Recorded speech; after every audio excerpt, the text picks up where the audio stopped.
Excelente. Muchas gracias. Bienvenidos entonces, como les digo, a este evento que tenemos para el día de hoy. Les voy también a hacer una pequeña presentación sobre SIGRE, que es, como vieron en el video, una organización sin ánimo de lucro desde 1921. ¿Me confirma si lo están viendo? ¿Lo ven? Sí, lo estamos viendo. Perfecto, Sí, gracias. señor. Sí, entonces los que no conocen el tema de SIGRE, pues es algo que lleva desde 1921 creado en Francia y pues en Colombia en el 2018 iniciamos con SIGRE Colombia, con el liderazgo pues de XM y algunos miembros fundadores. Tenemos, ese sueño se hizo realidad, actualmente tenemos 24 miembros. Muchos de los que están aquí se ven aquí, pues van a estar aquí, se ven aquí reflejados en este listado. Son diferentes empresas del sector eléctrico de Colombia y universidades, aunque hoy tenemos pues también invitados de diferentes partes, incluso de Latinoamérica, de diferentes países. Aquí tenemos pues nuestro consejo directivo, nuestra presidenta es Noemí Arboleda y el secretario es Jaime Zapata, y tenemos representación pues de empresas como HMB, XM, ISA, la Universidad Nacional, consultores como PHC, MBM y universidades también como UPB y Universidad de Medellín. A nivel internacional son 16 grupos de trabajo que cubren pues diferentes áreas. Hoy vamos a estar pues con un tema que tiene que ver un poco más con la operación, el C2, pero también con un nuevo grupo que se llama Next Generation Network, que es lo que nos convoca porque estamos celebrando un año de este grupo. Tenemos unos focos estratégicos que no vamos a hacer mucho a detalle, pero aquí están pues los líderes de los diferentes grupos de trabajo en Colombia. En estos momentos tenemos 11 grupos de trabajo, con un 12º que es este Next Generation Network, cuyo líder es Pedro Lozada, quien ya pues le voy a dar la palabra. Si nos quieren conocer más en SIGRE nos pueden encontrar en LinkedIn, en Instagram y en Twitter. Y también pues tenemos un canal en YouTube donde están quedando grabados todos estos webinars para quienes los quieran revisar o compartir. Pedro, entonces, por favor, continúa y haz la presentación del invitado ilustre que tenemos para el día de hoy, por favor.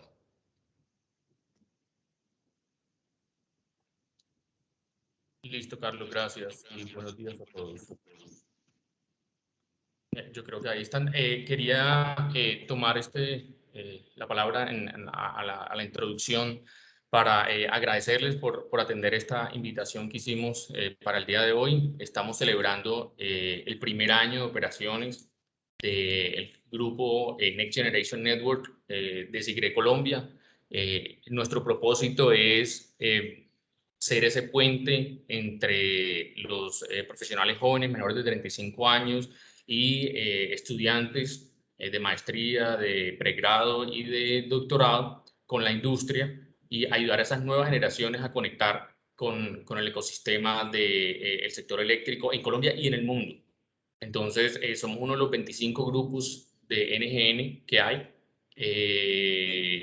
La verdad es que hemos ido creciendo mucho durante este año, hemos hecho varios eventos, varios concursos, hemos tenido la oportunidad de trabajar con personas de universidades y de diferentes empresas miembros para que nos hayan ya representado en el Congreso de París de este año.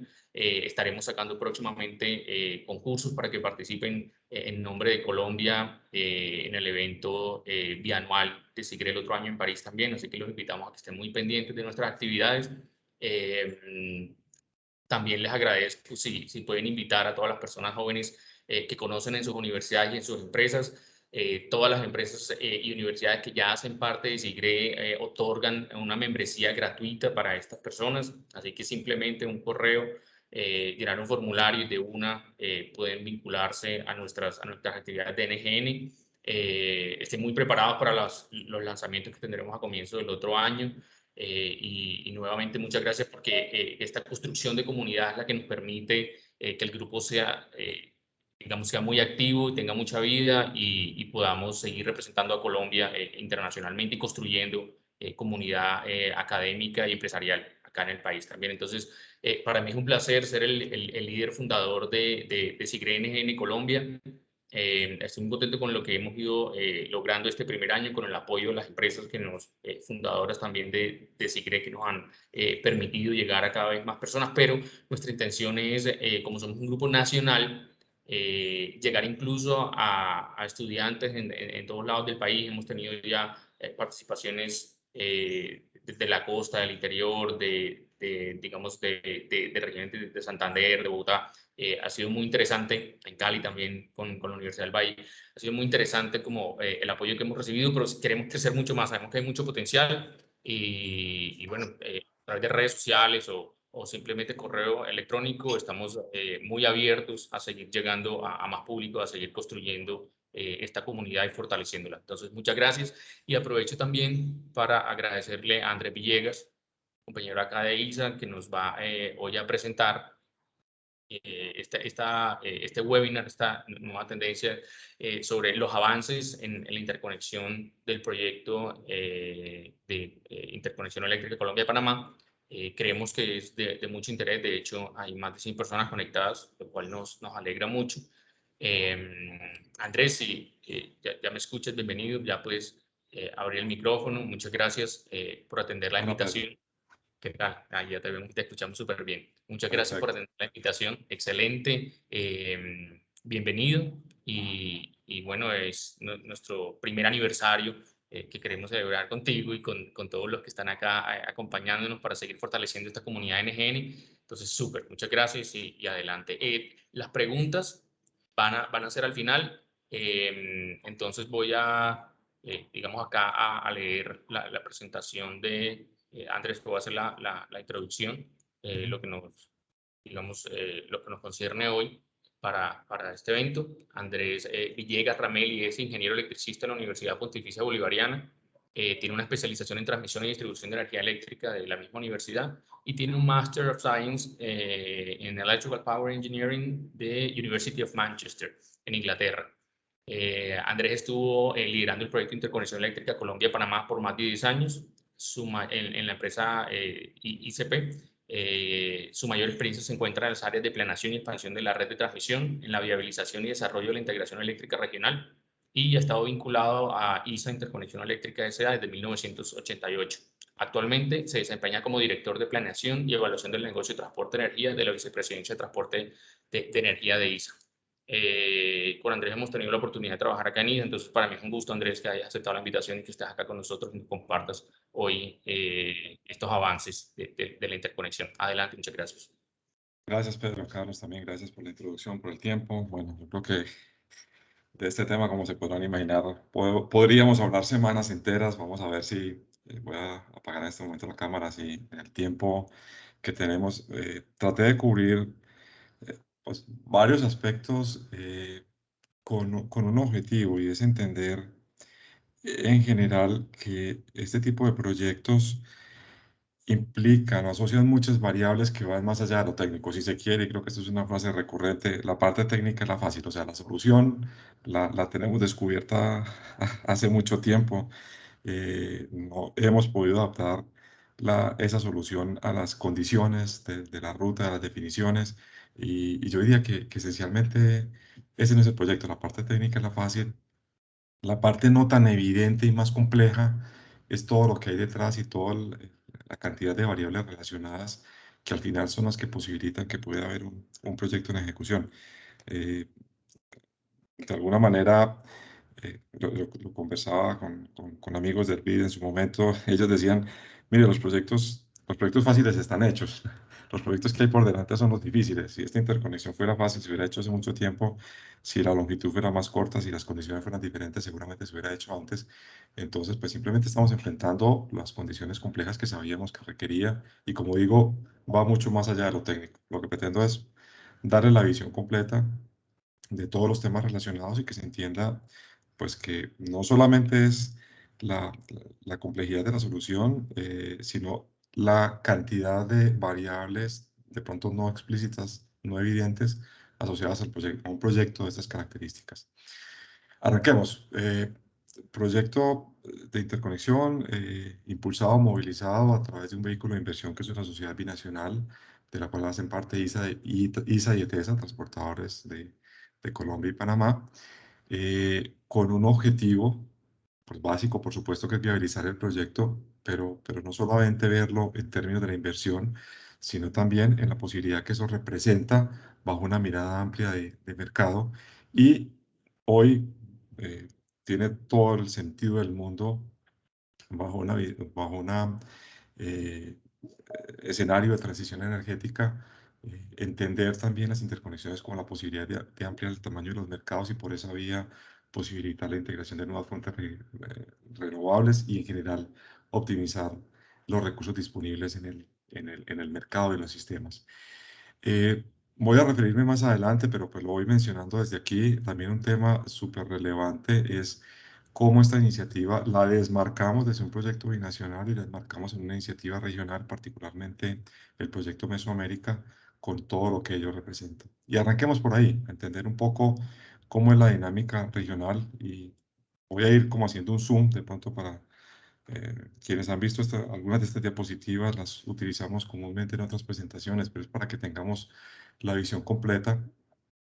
De manera amplia y en línea con lo que decía ahora, hay un sentido importante en pensar en un mundo, en un continente interconectado e integrado, porque bajo esa mirada posibilitamos la inserción de renovables y facilitamos ese flujo de electricidad de bajas emisiones de carbono. Y eso es un esfuerzo que se viene dando a lo largo del tiempo, donde pues particularmente en la región hay una iniciativa muy consolidada que es el CIEPAC, el Sistema de Interconexión de los Países de América Central, que conecta a Guatemala con Panamá y de ahí con México hacia arriba de Norteamérica, una iniciativa en desarrollo que es el CINEA, y en esa medida pensar en la interconexión entre Colombia y Panamá, pues estrictamente más allá de conectar dos países, ese es el mensaje que siempre damos, en esencia lo que estamos haciendo es interconectando dos regiones y construyendo un eslabón básico para que podamos hablar a futuro de un continente interconectado e integrado, que se complementa con otras iniciativas que igualmente se vienen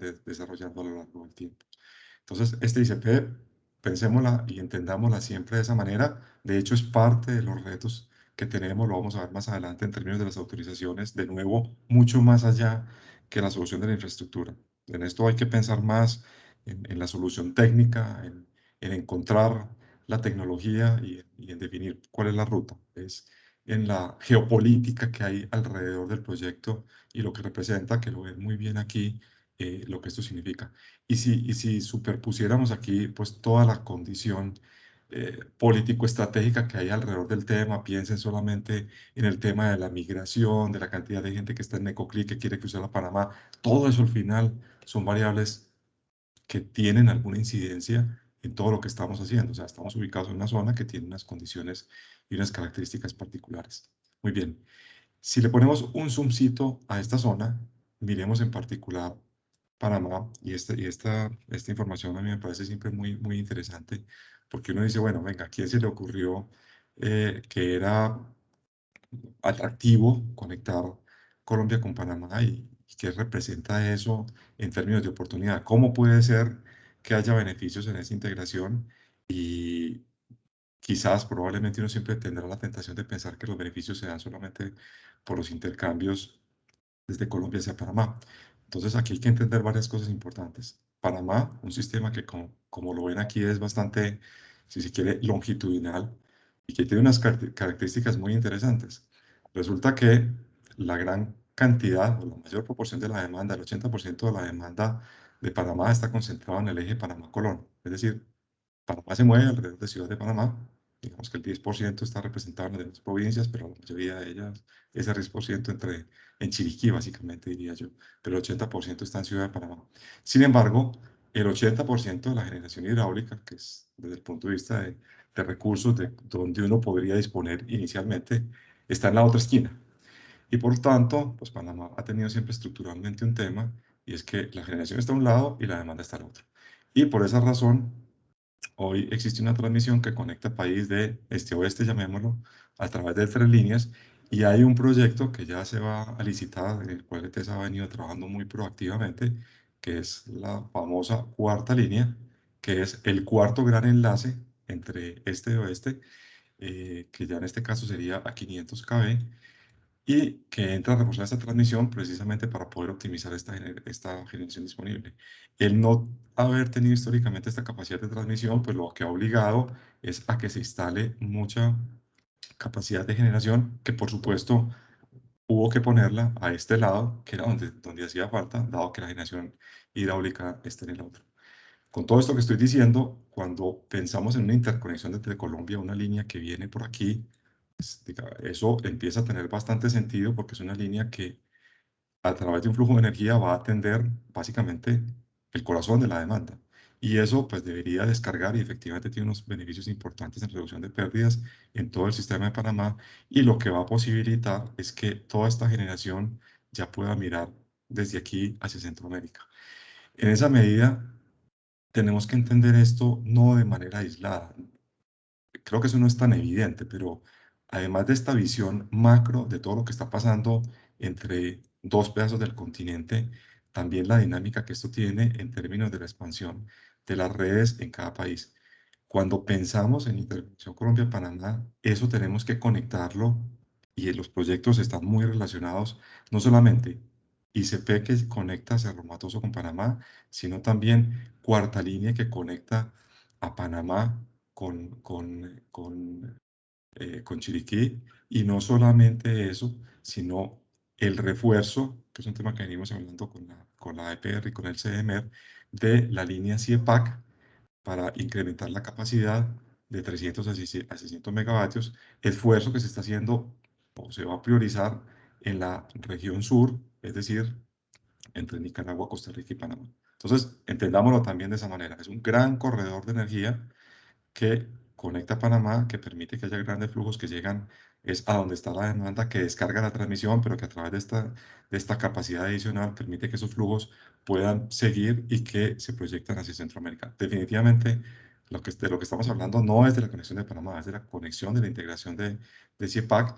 Y si lo miramos hacia abajo, igual, no estamos conectando a Colombia, sino que estamos conectando es todo el corredor que luego se materializará cuando integremos todo el CINEA, y al final lo que tendremos es una conexión que viene desde Chile hasta México, y pues básicamente estamos integrando todo el Pacífico. Y en esa medida, pues este ICP tiene un rol importante que explica el por qué la tecnología, y explica por qué el detalle en los estudios, y explica por qué la demora en las definiciones, porque esto trasciende a la simple conexión. El otro tema importante para entender aquí en términos de la posible optimización es en función del tamaño. Si lo vemos en proporción, bueno, depende de lo que tomemos como referencia. Si tomamos la capacidad instalada o tomamos la demanda, pues Panamá puede ser 8 o 10 veces menor que Colombia. Si sumamos los 6 países de Centroamérica, puede ser la mitad de Colombia, pero con unas características que son bien interesantes. Entonces, Panamá, como dije, tiene el 80% de su generación hidro acá, pero cuando uno va a ver cuál es el embalse agregado, realmente es un embalse pequeño para las necesidades, para lo que representa en términos de la demanda, pero pues muy pequeño en comparación con el embalse agregado que podríamos tener en Colombia, básicamente con 3 grandes embalses que son Changuinola, Fortuna y Bayano, de los cuales los que tienen regulación mensual son solamente 2, que son Fortuna y Bayano. ¿Eso qué significa? Que Panamá es un sistema que tiene mucha hidro, pero hidro de pasada, realmente no hay donde guardar mucha agua, y tiene una estacionalidad muy marcada. Eso hace posible un resultado bastante interesante, y es que no obstante ser un país más pequeño y que tiene estas características, al hacer las simulaciones energéticas lo que encontramos es que hay unos flujos interesantes en la dirección Panamá-Colombia, precisamente cuando en el energético se optimiza esta generación, y es agua que antes se iba a botar o se podría botar cuando en diciembre están teniendo el invierno intenso y no tienen dónde guardarlo, para generar, y provoca flujos en las dos direcciones y hace que los intercambios y las rentas se incrementen. Entonces, también, este es un detalle interesante, no tan obvio, de cómo es que se complementan los sistemas. Yo diría que algo parecido sucede con Ecuador cuando aprovechamos en las amanecidas el agua disponible y tenemos intercambios en las dos direcciones. Y pues va un poco en contra de esa lógica que diría el sistema más grande le tiene que exportar, al contrario, y es el mensaje que también hemos tratado de vender y mostrar. Este es una relación gana-gana, donde hay efectivamente una optimización de los recursos disponibles y donde a futuro, con nueva capacidad eólica que se está instalando aquí en las provincias centrales, más la que tendríamos en Colombia, pues va a ser un ejercicio interesante de integración y de captura de beneficios, que lo explico más adelante. Le sigo poniendo más el zoom al proyecto, entonces ya miremoslo desde el proyecto, o sea, ya no estoy mirando el continente, ya no estoy mirando por aquí todo Panamá, miremos como proyecto particularmente. De lo que estamos hablando es de una solución de interconexión en tecnología corriente directa. Enseguida hablamos de por qué la tecnología, donde básicamente tenemos una ruta de aproximadamente 500 kilómetros que está diferenciada en 3 tramos: un tramo terrestre en Panamá, un tramo terrestre en Colombia y un tramo marino de 130 kilómetros. En una solución de corriente directa, bipolo, 2 por 200 megavatios y 300 kV. De nuevo, cosas no tan evidentes. Aquí pues uno lo ve en el dibujo y suena simple. Haber podido llegar a esta ruta no fue un ejercicio fácil. De hecho, nuestra ruta inicial, primer análisis, análisis de restricciones ambientales y luego diagnóstico ambiental de alternativas, produjo como resultado una ruta que subía hasta Apartador, bajaba, rodeaba el Golfo, cruzábamos la frontera, pues llegábamos hasta la frontera y aquí teníamos varias alternativas: o bien cruzábamos terrestre y entrábamos, alcanzamos a analizar alternativas que salían al mar y entraban, opciones que iban un poco más allá y entraban por Punta Escocés, y una alternativa que en el caso de Colombia estuvo aprobada por la autoridad ambiental, que permitía este cruce, que suponía un reto gigante en la desembocadura del Atrato que viene por aquí, por las áreas cenagosas, pero que en todo caso pues configuraba un corredor que era mayoritariamente terrestre. En ese momento eso no descartaba la posibilidad de tener una solución en corriente alterna. No teníamos realmente un tramo marino muy grande, pero pues tenía otras complejidades importantes. A lo largo del tiempo, como en esa ruta ha evolucionado, yo digo que todo lo que ha sucedido también es para bien, es positivo. No ha sido tiempo perdido, no es gratuito estar donde estamos. Esta ruta que tenemos ahora es producto de todos los análisis, todas las discusiones a lo largo del tiempo. Digamos que ha podido consolidar posiciones respecto a muchas discusiones, pero todas las alternativas han sido consideradas, entendiendo básicamente que aquí hay 2 temas de alta sensibilidad. Una zona que no está aquí pintada, pero básicamente es el Parque Nacional Darién, con su extensión aquí en Colombia, que es el Parque Catíos. Y lo otro, si miran acá, comarca indígena, comarca indígena, comarca indígena, comarca indígena, comarca indígena, comarcas indígenas por todas partes. A diferencia de Colombia, donde uno puede hablar de cabildos o resguardos que están muy localizados, donde puede ser mucho más fácil evitar tocar su territorio. En el caso de Panamá tenemos básicamente comarcas indígenas, que son departamentos completos, donde hay unos procesos más complejos, no imposibles, complejos, de obtención de autorizaciones. Eso significa, y de nuevo vuelvo a mi mensaje inicial, mucho más allá de la discusión técnica. Aquí la primera discusión era pues casi que ambiental, social y un poco político, estratégica, de poder encontrar el corredor que minimizara todos los impactos, donde teníamos que convivir con una restricción. Como ven aquí, dado que esto es totalmente restrictivo, yo no puedo tocar el Parque Nacional Darién.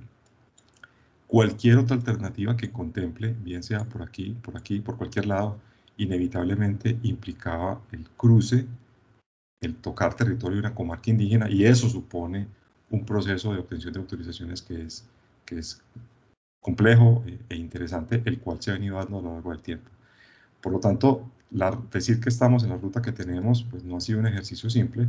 Llegar aquí, y como les voy a mostrar ahora, poder estar en este momento trabajando con la comarca Gunayala, con la comarca Cuna-Huargandí, pues ha sido un reto gigante, interesante, pero pues fue también producto de un ejercicio importante en tiempo, en dedicación de recursos, de poder llegar a esas definiciones.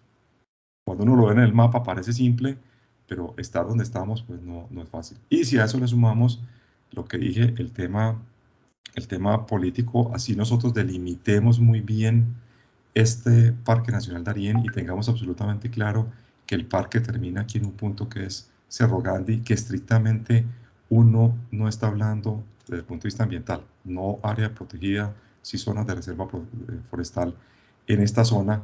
Pues creo que todos en el imaginario siempre piensan que aquí hay una cosa grandísima que se llama el tapón del Darién y que cualquier cosa por ahí es imposible, lo cual pues también hace que las decisiones empiecen de alguna manera a estar un poco sesgadas con respecto a lo que es viable y no viable desde el punto de vista ambiental. Eso simplemente para que lo tengamos presente, de nuevo lo que dije, es la complejidad natural del proyecto, es lo que impone unos tiempos adicionales que no son temas técnicos, que no son tan obvios, pero que uno tiene que tener en cuenta a la hora de materializar la solución. Miremos un poco la parte técnica, creo que pues, para todos ustedes esto es más que común, lo pongo aquí simplemente para repasar aquí los conceptos. Este amigo lo que nos está diciendo es que hay unas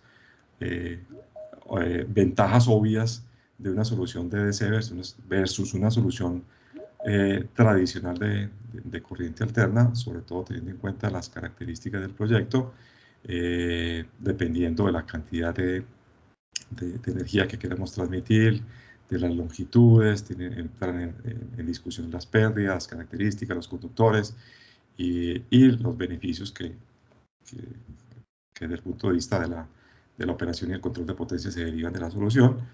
Pues todos esos temas los tuvimos en cuenta. Aparece la pregunta obligada de, bueno, realmente, ¿cuándo es que yo necesito el DC versus el AC? Como dije, desde el comienzo todas las alternativas fueron contempladas. Arrancamos pensando en que era una solución de AC, hicimos muchas simulaciones, necesitábamos, eso nos obligaba a pensar necesariamente entre una subestación intermedia, empezaba a ser sensible el tema de potencia reactiva. En ese momento, y por eso pinté en el mapita inicial, no teníamos todavía un cable de 130 kilómetros, hablábamos en principio de una ruta que era totalmente terrestre, alcanzamos a contemplar unas rutas marinas, pero que eran de menos de 50 kilómetros, por lo tanto no era una condición, no era una obligación pensar en el DC, porque no teníamos cables de más de 50 kilómetros.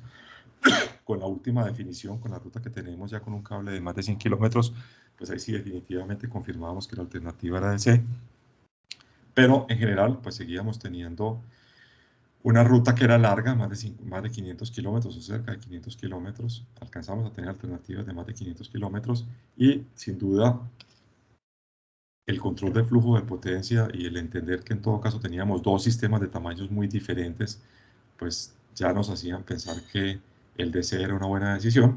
Ya en ese momento con el apoyo de Chessy, que siempre ha estado acompañándonos en todos los análisis técnicos, pues empezamos a mirar en detalle la comparación de alternativas, hicimos los primeros ejercicios de ingeniería básica y prediseño, como los llamamos en ese momento con Chessy y con Terna, y entendimos que finalmente pues la solución que requeríamos era más en corriente alterna que en directa. Entendimos las complejidades que había detrás de la solución o las restricciones que aparecían con una solución en corriente alterna y en contraposición los beneficios que se derivaban de una solución en corriente directa teniendo esas características.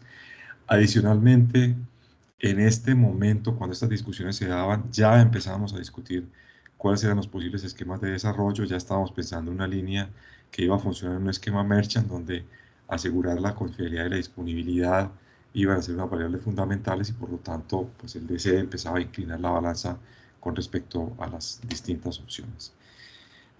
No me detengo mucho en el tema, pero igual, producto de los estudios que a lo largo del tiempo hemos venido realizando con Chessy, empezamos a profundizar en el tipo de las soluciones. Bueno, menciono un tema importante, no lo dije al comienzo. Tenemos una solución que es bipolo. Arrancamos en su momento pensando en una solución monopolo, con la posibilidad de luego convertirla en bipolo con 300 megavatios que se convirtieran en 600. Pensábamos en ese momento en cómo eso conversaba, lo mencioné, con las definiciones que teníamos en CIEPAC, una red de 230 que está diseñada para 300 megavatios, pero que subiría a 600 megavatios y tenía todo el sentido soñar con ese corredor completo a 300 y después a 600 megavatios.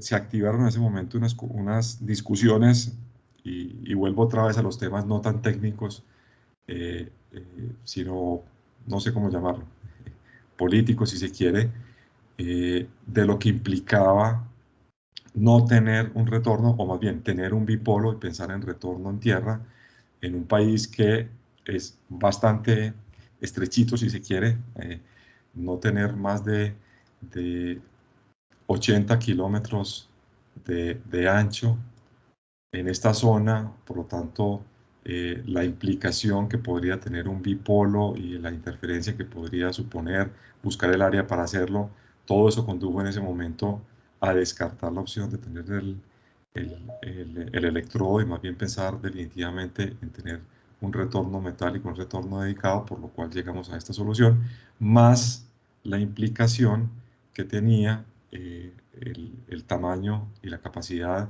versus el sistema de Panamá y Centroamérica, que también es otro tema importante que seguía lo refuerzo un poco, pero en estos análisis, cuando pensábamos en estos flujos por acá, obviamente, y lo voy a mostrar en la evaluación económica, por supuesto, si uno intenta diseñar el tamaño de la interconexión, pues tiene que buscar el valor que optimice esa capacidad. En el económico uno podría pensar en la interconexión que tenga capacidad infinita para tratar de acercar los costos marginales, lo cual por supuesto reduce las rentas, pero en general tener el proyecto de la mayor capacidad disponible.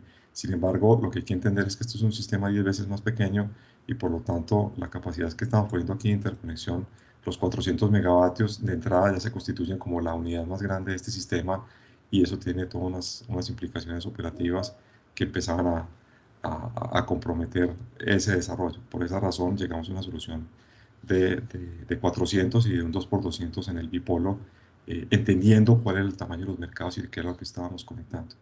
Teniendo en cuenta esa solución, pues entonces también con Chessy analizamos cuáles eran operativamente todos los posibles modos, pensando en la solución esperada de funcionar con el bipolo y con el retorno, las opciones de operación en condiciones excepcionales y también admitir la posibilidad de los monopolos ante fallas o eventos en alguna del polo restante, cuáles podrían ser los modos de funcionamiento permanente, los modos o esquemas excepcionales para funcionar el enlace. Todo eso ha hecho parte de los análisis, pero repito, y ténganlo presente, por un lado va esta conversación y por otro lado va la conversación con el Congreso Gonayala, con la obtención de la autorización, con la autoridad ambiental, con la reserva forestal, con todo eso hace parte de la discusión y al mismo tiempo está en paralelo la conversación con Centroamérica, con la aprobación de conexión y al mismo tiempo está en paralelo la conversación con las autoridades y con los reguladores. Salgamos un poco del tema súper técnico, aunque luego vuelvo a profundizar en mayores detalles y entendamos cómo es el esquema de viabilización del proyecto. Como dije ahora, ha sido o fue un reto importante el poder obtener las definiciones básicas, tener un corredor ambiental, pues ya lo pinto aquí como un verdecito con este chulito, pero realmente ha sido un trabajo gigante y poder generar esas definiciones pues supuso un tiempo importante. Esto ya es una tarea cumplida y hoy ya en lo que estamos es en la ejecución de todos los estudios. Esto pues casi que parecía un sueño en su momento. Hoy lo que puedo decir es que ya estamos en ejecución, hoy ya estamos ejecutando el estudio de impacto ambiental, hoy ya estamos ejecutando el diseño de campo, hoy ya estamos ejecutando la inspección marina, ya estamos haciendo el levantamiento de toda la información, batimetría y todo el levantamiento geofísico y geotécnico en ese corredor marino y pues estamos haciendo todo eso para poder luego pasar a una fase de construcción una vez tengamos los estudios finalizados y la licencia obtenida. Ahora, ese ejercicio lo desarrollamos en paralelo con algo que pues esencialmente es nuestro número uno y es definamos y entendamos cómo es que vamos a ejecutar el proyecto, cuál es el esquema de desarrollo y ese esquema se viabiliza a través de una regulación armonizada, entonces pues por lo tanto podremos construir en el momento que tengamos una regulación definida que establezca no solamente cómo se construye, cómo se remunera el proyecto, sino cómo se va a operar y cómo eso se armoniza con los reglamentos respectivos. Aquí lo que hemos hecho es, si se quiere, una apuesta a riesgo, entre comillas, de avanzar en paralelo en los dos temas. Digamos que uno en un escenario conservador podría decir, bueno, yo no voy a hacer ningún estudio, yo primero quiero que todas las definiciones estén hechas antes de poder meter un peso y dedicarme a hacer estudios. Aquí lo que hemos entendido es que hay que hacer las cosas para que las cosas pasen. Si nos quedamos esperando a que haya una regulación, pues realmente todos estos análisis son los que alimentan las discusiones, son los que generan información para que esos esquemas se puedan desarrollar. Tenemos una propuesta regulatoria generada en su momento que es la que nos ha permitido movernos en algunas definiciones, pero hay que hacer ajustes con respecto a esas definiciones iniciales. Pero también hay que avanzar en los estudios. Por esa razón, lo que dijimos fue, avancemos en paralelo, o sea, no pretendamos que las definiciones estén perfectas, más bien estemos dispuestos a riesgo a avanzar en los estudios, de tal forma que de la misma manera vayamos impulsando estas discusiones con respecto a lo que debería ser el esquema deseable y vamos capitalizando todo este conocimiento para tener el mejor esquema que asegure la viabilidad no solamente económica, sino financiera del proyecto. Y eso es lo que hemos hecho a lo largo del tiempo. Ahora, vamos por pasos. ¿Qué ha pasado en cada uno de estos temas? ¿Cómo hemos llegado a estos estudios, en qué estamos y cómo hemos llegado a estas definiciones? Estudios. Esto es lo que está, la supersíntesis del avance en la ejecución. Yo cada vez trato de pintar esto de una manera distinta para que sea más simple y más didáctica. Aquí tenemos un tema importante y me vuelvo al mapita, y es que estamos ejecutando, ya dije, trabajando en 3 tramos, bueno, en 2 países, en Panamá, en Colombia, en 3 tramos, tramo terrestre, tramo marino, tramo terrestre Colombia, y haciendo 3 estudios, estudio de impacto ambiental, estudio de diseño de campo y estudio de inspección marina. Entonces, en el fondo eso es como una matriz donde tengo mis 2 países, tengo Panamá, tengo Colombia, tengo 3 tramos, terrestre, marino, terrestre. El marino, de hecho, pues lo tengo en las dos partes. Y tengo 3 estudios, diseño, inspección e IA. Fuera de eso, sumamos una complejidad adicional, y es que en Panamá, en el tramo terrestre, tenemos 2 sectores. Tenemos actividades y ejecución de estudios que están dentro de una comarca indígena y fuera de una comarca indígena, o fuera de las comarcas indígenas, aunque tenemos también en el sector 1 una zona de comarca indígena. Y adicionalmente, en el sector 2, no lo había mencionado, desarrollamos en paralelo 2 iniciativas, no solamente de interconexión, sino una carretera. La explicación de la carretera es que esta ruta que llega hasta ese punto no es gratuita. Ustedes se podrían preguntar, bueno, ¿por qué la ruta no es por aquí, o por qué no es por aquí, o por qué no es por aquí? La explicación de que sea por ahí es que en su momento el gobierno de Panamá identificó que las comunidades venían impulsando el desarrollo de una carretera que tiene todo el sentido del mundo, y en términos de poder minimizar los impactos, lo que se propuso, se acordó, es que tuviéramos un único corredor que permitiera desarrollar de manera conjunta las 2 iniciativas con el fin de poder minimizar cualquier impacto. Entonces, en el tramo 1 tenemos lo que está por fuera de la comarca, lo que está en la comarca, pero adicionalmente tenemos 2 iniciativas. Y todo eso hace parte de todos estos estudios que estamos ejecutando. Las buenas noticias es que en el tramo 1 terrestre, donde lo que aplica es la parte de línea, prácticamente tenemos ejecutado ya el diseño de campo y el estudio de impacto ambiental. En el sector ya estamos todos casi listos, en el sector 1 lo estamos finalizando. Ya en el caso de Colombia tenemos DEA aprobado, ya iniciamos en ejecución del diseño y de la IA, y como dije, ya iniciamos en ejecución de la inspección marina. Todo esto está pasando. Y pues mismo mensaje del comienzo. Esto parece simple, lo que pasa es que no es tan simple, son demasiadas cosas. Solamente en términos de los estudios, este montón de cosas están pasando al mismo tiempo e implican pues una gran dedicación e implican una gran coordinación. Eso con respecto a los estudios, que es esta partecita de acá, que en el dibujo se ve simple, pero pues son muchas actividades ejecutándose al mismo tiempo. Ahora, vamos a esta partecita de arriba, en la revisión del esquema de desarrollo.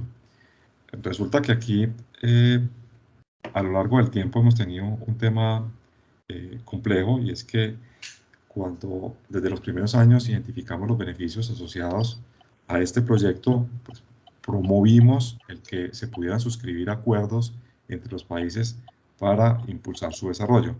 Y esos primeros acuerdos que tuvimos los generamos a través de comisión de vecindad en las cancillerías, y luego lo fuimos subiendo de nivel, y finalmente logramos en el 2008 un acuerdo de presidentes que nos permitió movilizar muchas actividades, pero que luego posteriormente descubrimos que adolecía de algo muy importante, y es que fuera totalmente vinculante y que generara compromisos a muchos niveles.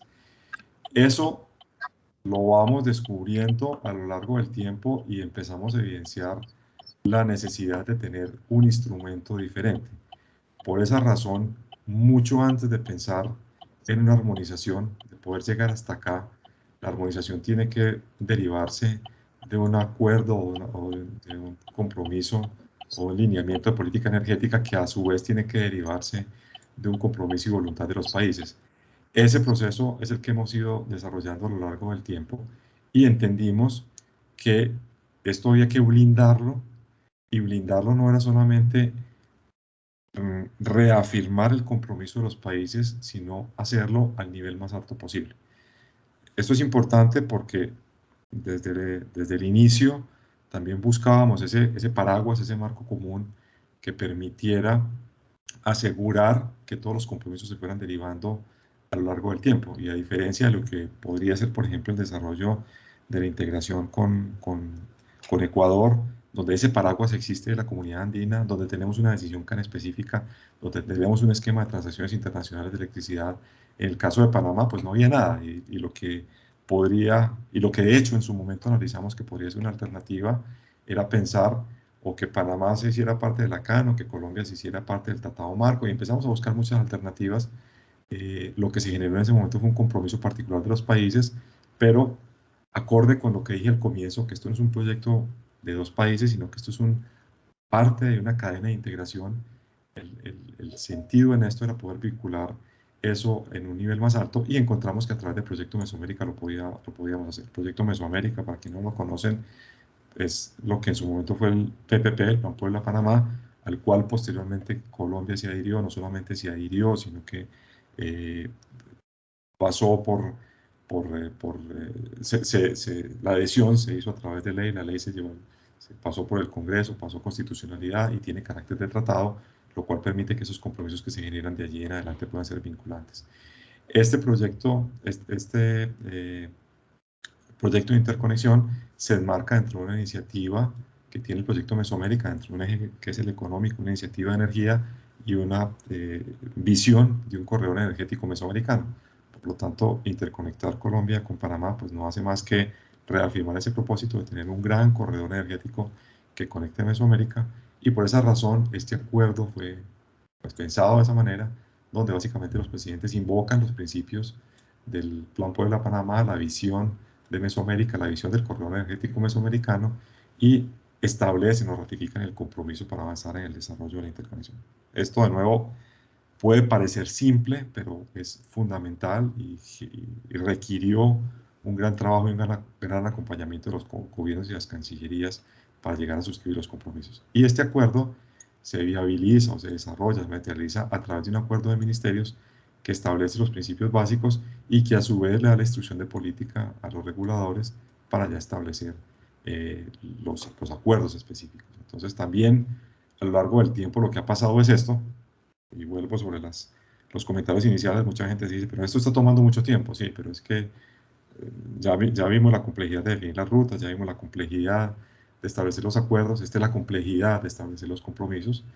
La buena noticia es que este acuerdo está firmado mayo del 2019, este acuerdo está firmado julio del 21, este acuerdo establece sus principios básicos, y a partir de este acuerdo ya se establecen pues, las instrucciones o da los elementos para que los reguladores puedan trabajar en la definición de ese esquema regulatorio armonizado.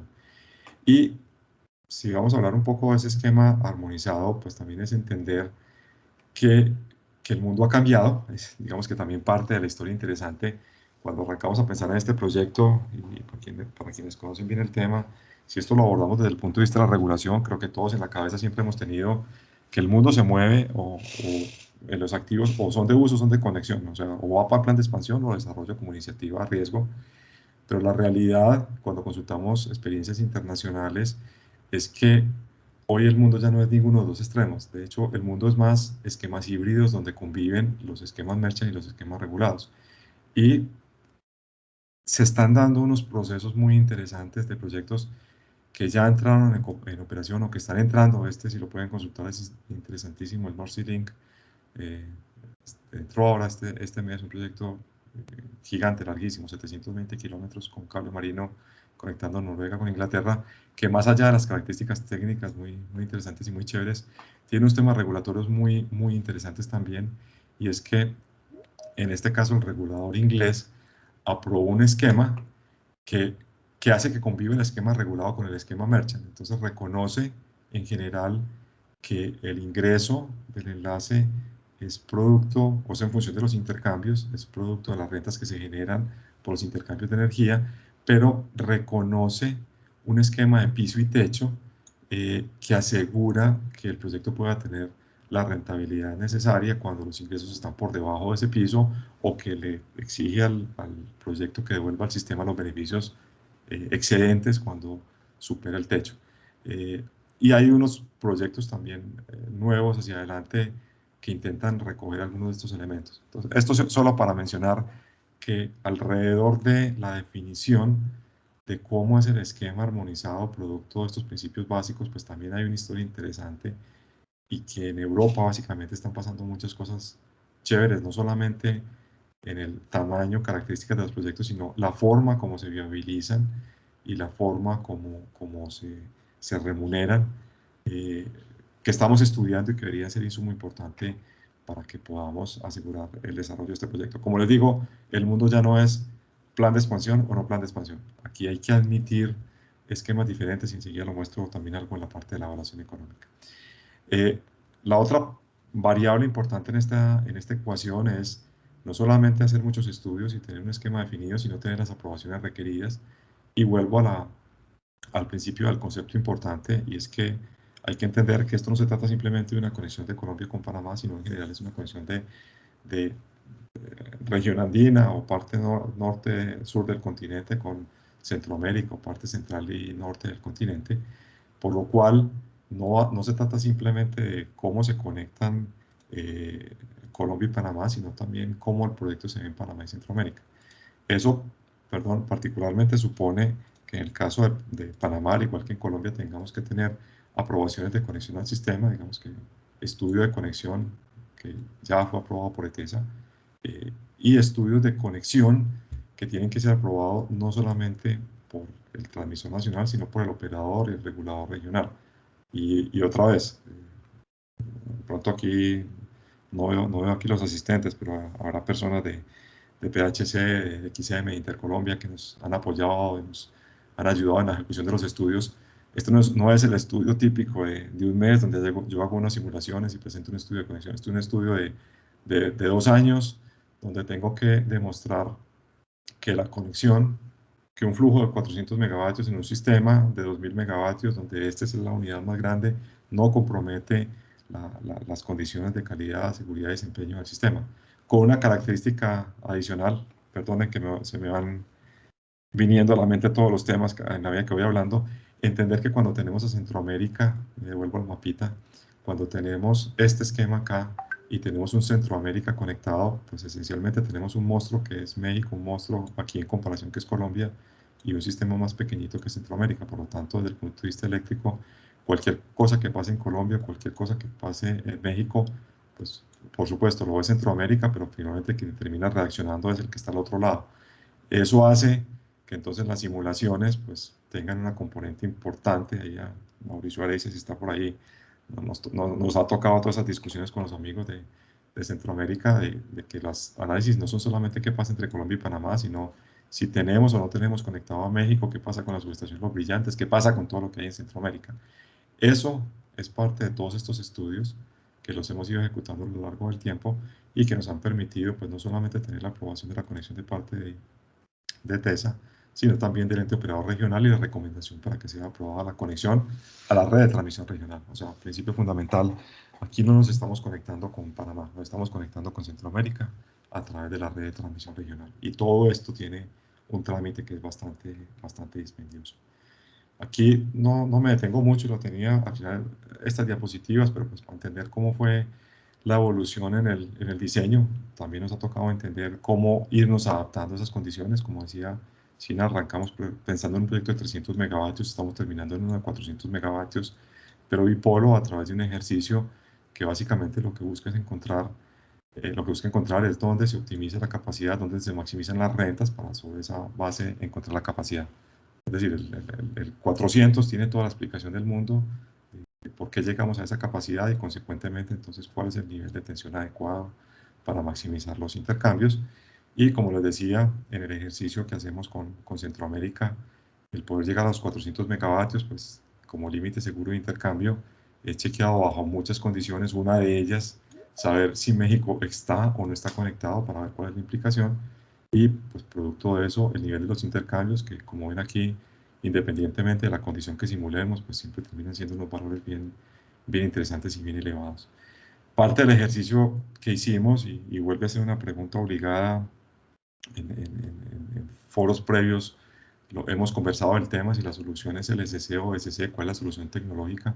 También eso ha sido parte permanente de la discusión. Con Chessy lo venimos trabajando hace tiempo, hemos hecho ejercicios dedicados para confirmar muchas cosas, para confirmar temas interesantes que se dan en Colombia, no solamente si es mejor la solución en tecnología LSC-BSC, sino también entender si Cerro Matoso es el mejor punto de conexión o podríamos pensar en puntos de conexión diferentes. Todo eso lo hemos evaluado. Hemos evaluado si nos conectamos en Urabá, si Urabá debería ser 230 o 500, si Urabá debería ser AC/DC, si creamos una subestación nueva en Ecoclí. Todo eso ha sido parte de los análisis. Entonces nos preguntamos si es LSC, si es BSC, si es Cerro Matoso, si es Necoclí. Y si es Cerro Matoso, también nos preguntamos, ¿y eso cómo hace para convivir con la solución o la expansión prevista desde colectora para la integración de la generación de renovable que llegaría también a Cerro Matoso, y cómo convivir una interacción en un HVDC en solución LSC conectado hacia Panamá, mirando hacia Panamá en Cerro Matoso y mirando hacia Guajira como solución BSC. Todo eso también ha sido parte de los análisis. De nuevo, eso suma tiempo y es parte de los ejercicios. Aquí respuestas a esos estudios. Lo que se confirma es lo que tenemos en este momento. Es posible que las dos soluciones convivan, es posible, es mejor conectarnos a Cerro Matoso, es posible convivir con las dos soluciones y definitivamente por ahora pues, sigue siendo el SC, no estamos descartando el BSC, es parte de lo que estamos analizando, pero pues hicimos la debida diligencia de chequear desde el punto de vista técnica la viabilidad de las soluciones. No quiero terminar estos 5 minuticos sin hablar del otro punto que al final se vuelve, yo diría que el más importante de todos. Todo esto que he dicho anteriormente no sirve de nada si este proyecto no es viable financieramente. Y esto puede no ser tan evidente si uno no entiende cómo es que se desarrollan y se conciben estos proyectos de interconexión.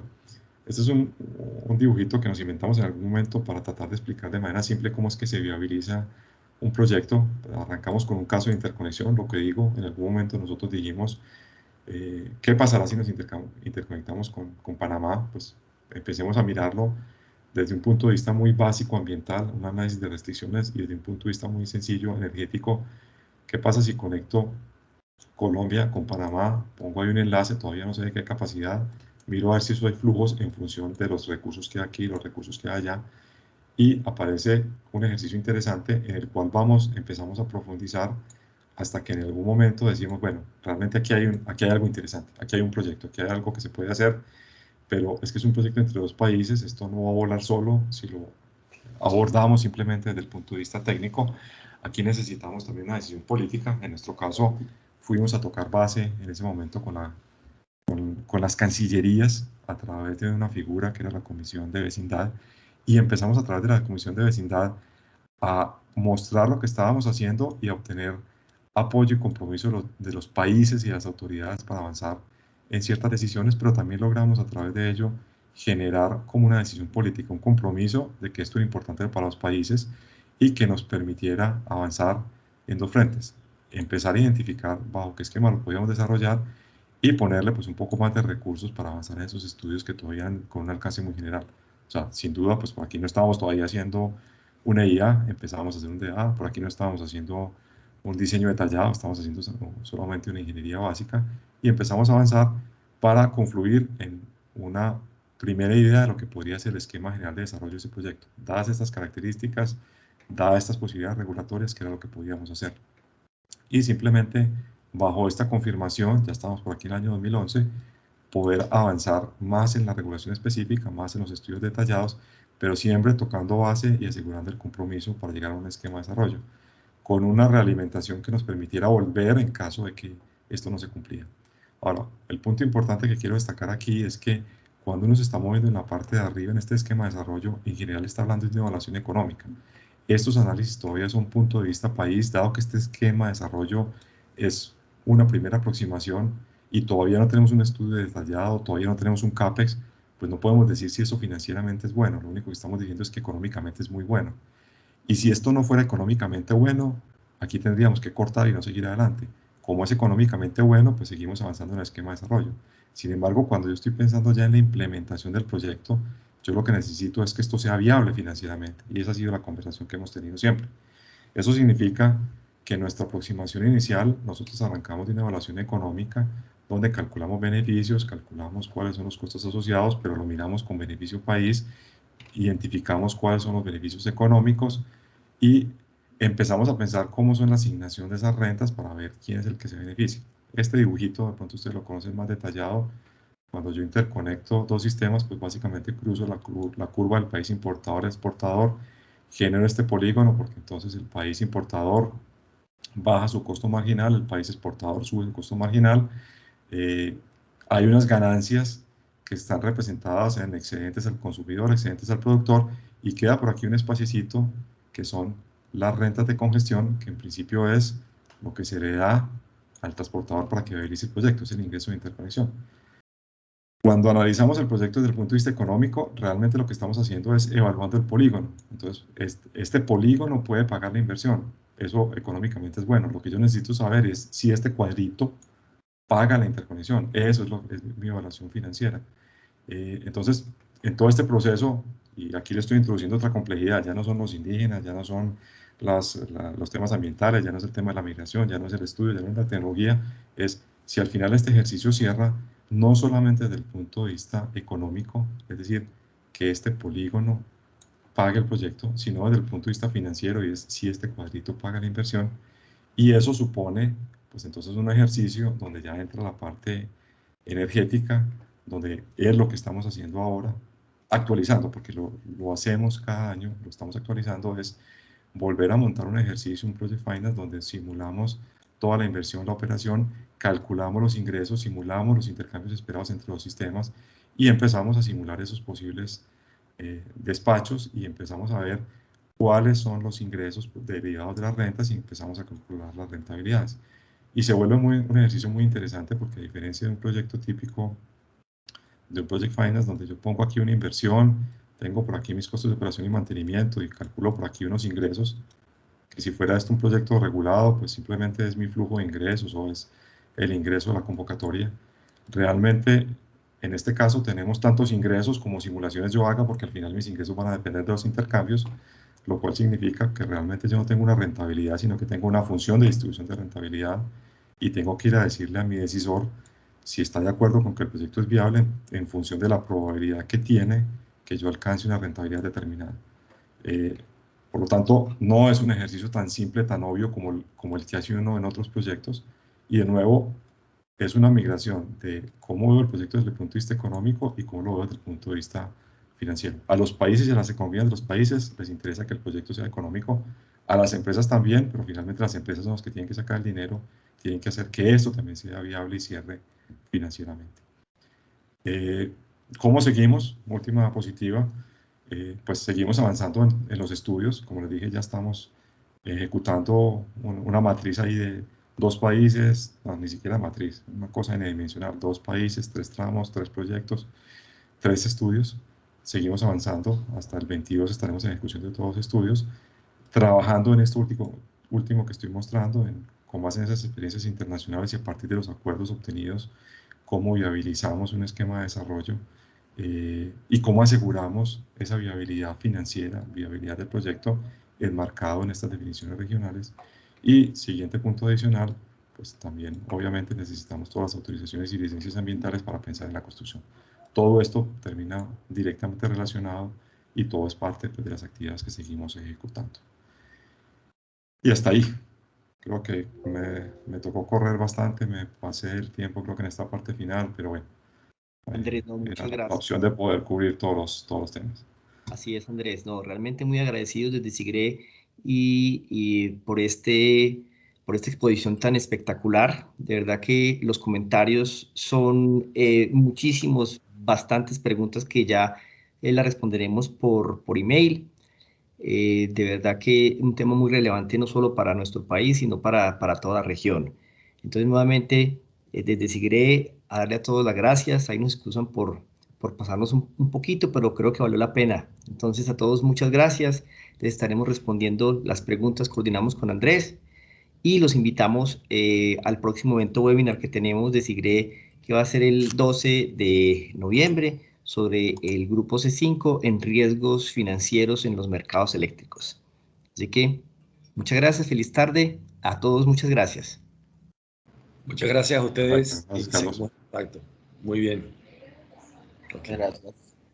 Así es.